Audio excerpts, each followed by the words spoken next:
fardi siidaa dabalee sun farda mililikirra taa'ee kunoo amma suura ka'e san.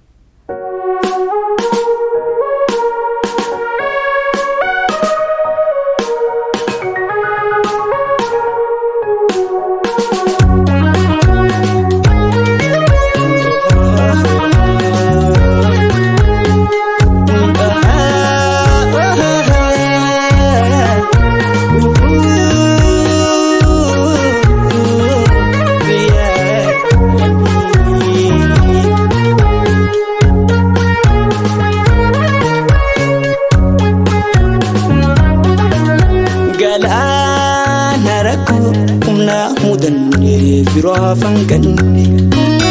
irraafni jirra ijaaf millanni arguuf hubamne karaan jaafamee tarkaanfii faana hanqanne qalbii fi mimaaroo raasuutti hafne qalbii fi mimaaroo raasuutti hafne.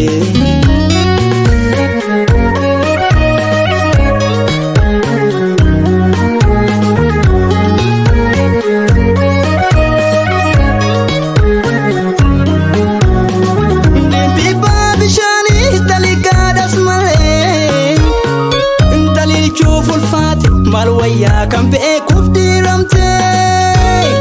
siif jaaleen afaani jaalachuun olleeni jaalachuun lama shaka fi harkaati wal arguu mudanne jaalachuun lama shaka fi harkaati wal arguu mudanne wareedhaaf talawaa faaruudhaaf haasawaa siilatu haasawaa bifaatu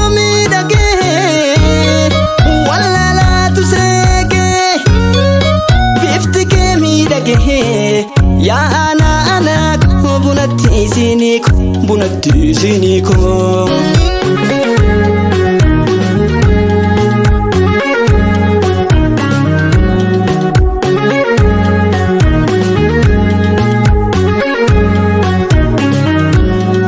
yomitu simore kujartu garada borifun sibare umanke argada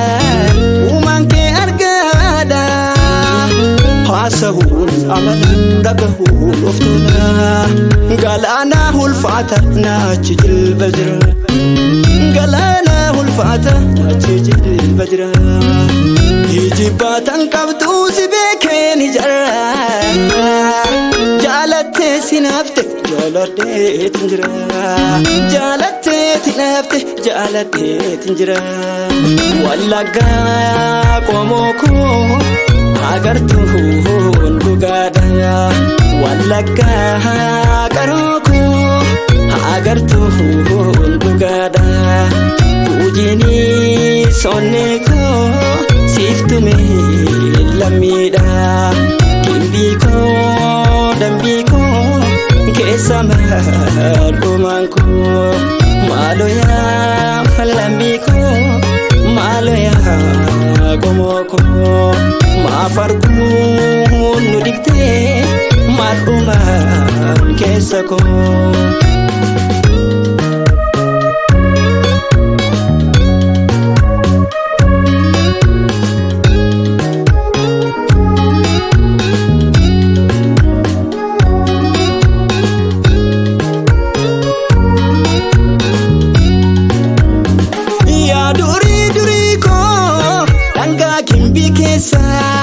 ya duri ko danga mandi kesa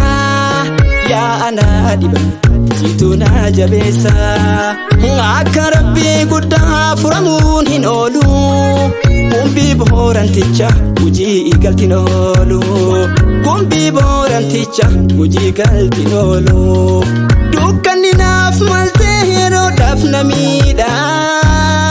dudduba ko ifa egereen abdiida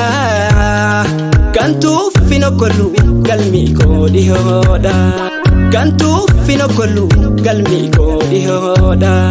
wallaga komoko agartu hundugada wallaga karoko agartu hundugada kujini sonneko siftumi lamida Dimbiko dambiko kesama romanko maloya lambiko maloya gomoko mafarku nudibte maruman kesako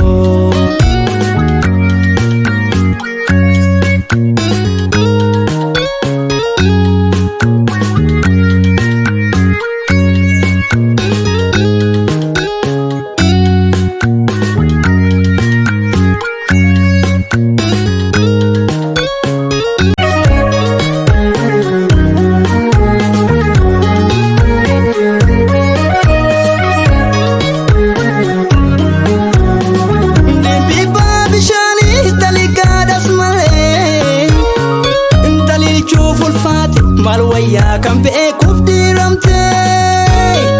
siif jaaleen afaani jaalachuun onleeni jaanachinuu lama shaka fi harkaati wal arguu mudannee jaanachinuu lama shaka fi harkaati wal arguu mudannee wareedhaaf tallawaa faaruudhaaf haasawaa